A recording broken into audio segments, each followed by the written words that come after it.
it never ceases to trouble me still. I haven't gotten as black-hearted or black-pilled as I need to be, basically, but just, it just doesn't end. The duplicitousness and the lying and the cheating and the leaking and then telling the truth in secret, but then walking out the door and literally lying to the American people like 5 minutes after they testified.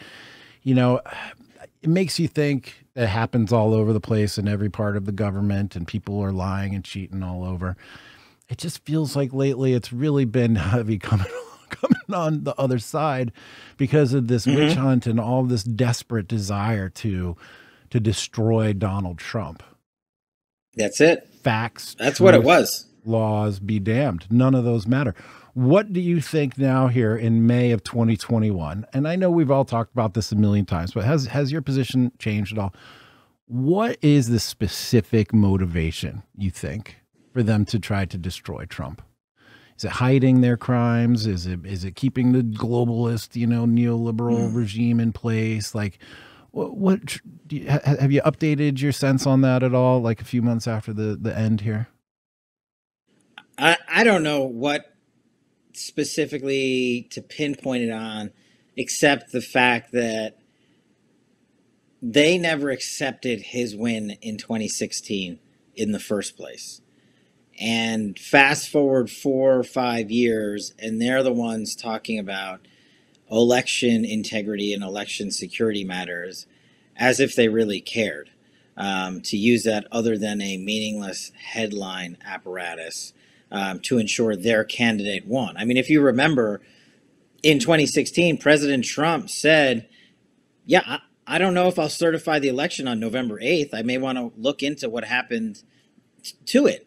And Hillary Clinton came out on stage and excoriated him and said, of course I'm going to accept it. I'm going to accept it right away. I mean, again, the height of hypocrisy, the day after the election, the only one not accepting the election was Hillary Clinton and her campaign, and said we were going to contest the results of this election. And they did, if you recall. And so if President Trump chose to, and he did, contest the results of the last election, the same principle standard in the media wasn't applied as to he has a right to do that. Whether it's wrong or right in terms of the underlying fact pattern, he was a candidate. Their candidate contested the prior one. Why can't he contest this one? Yeah, the hypocrisy abounds.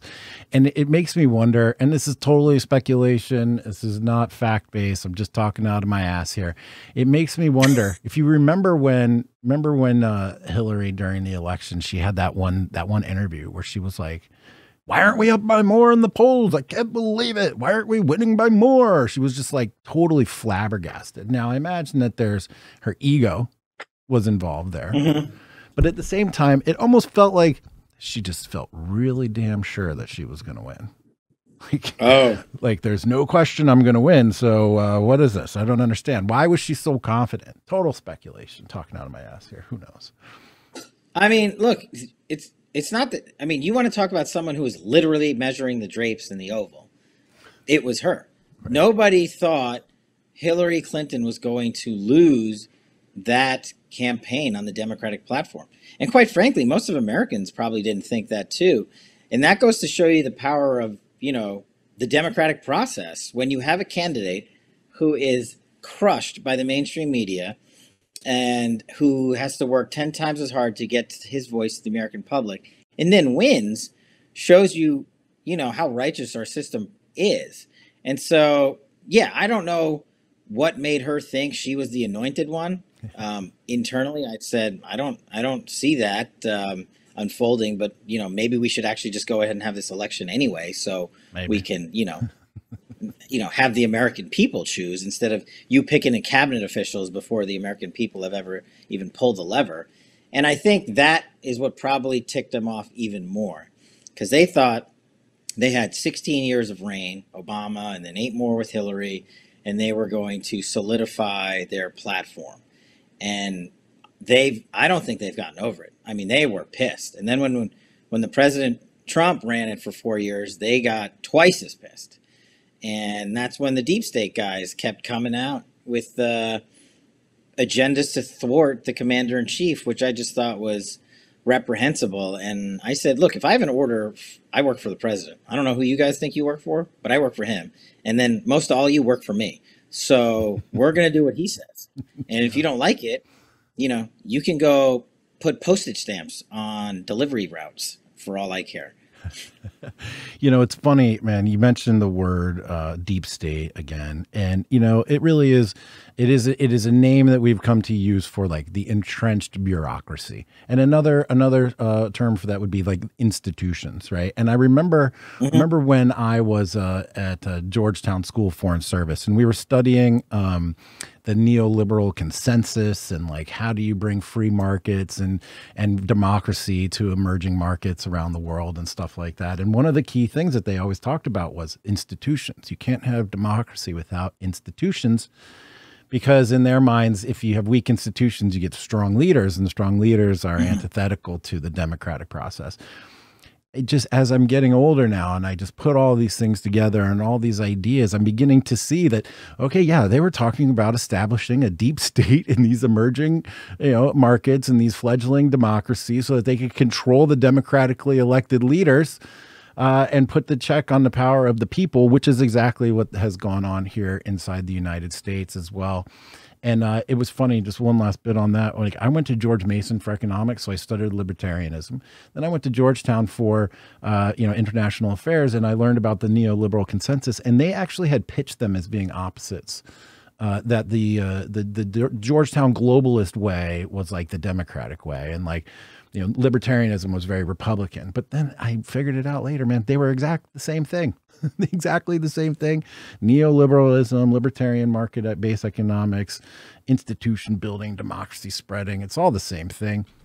And it's all the same thing. And we see exactly here with you, this idea of institutional check or deep state. I guess it just depends on your perspective. If they're the deep state or if they're the established, mature bureaucracy that democracy depends on. What is your opinion now, sir, of institutions, bureaucracy, the established bureaucratic class in DC? What is your opinion, and had it changed since you'd gotten into government? I think the overwhelming majority of folks that sign up to serve end up doing just that. They serve. They serve multiple administrations, multiple jobs they serve in with whose political leadership they disagree, but they do the job. And I think a certain few select individuals have ruined it. Ruined the reputation of places like DOJ and the FBI and the intelligence community and even now the DOD with terrible, terrible conduct. I mean, conduct that would have sent you and me to prison by now already, for intentionally lying to a federal court to obtain a warrant on an American citizen who, oh, by the way, happened to be a member of a presidential campaign. I mean, I don't know what it takes to have a real accountability, but I don't see how this Department of Justice can restore the sort of integrity that they say that they wield along with its FBI if they won't hold people accountable for lying to a federal court, for intentionally permitting a few bad actors to goose this information through a system that is so airtight that 99.9% of the time it gets it right. And the 0.1% of the time it gets it wrong is because you have the likes of James Comey, Andy McCabe, Strzok, Lisa Page, and their crew running things at the FBI and sidling up to DOJ to grease a federal warrant through the system that would never have been approved. I understand America's frustration with it. And to your question about, this deep state versus whether it's gotten worse or better or not, I think some of those actors are still in place, unfortunately. And people will think they can do this sort of conduct and get away with it because they truly believe they were protecting America from Trump, even though they weren't, and they were upholding the rule of law, even though they were shattering it. And that was part of the reprehensible lack of internal accountability at the DOJ and FBI that caused me to leave. And it wasn't everyone, again. It was just certain few individuals thinking they knew better. And once Trump got elected, and I was at the department when he got elected, man, that place almost imploded at certain levels.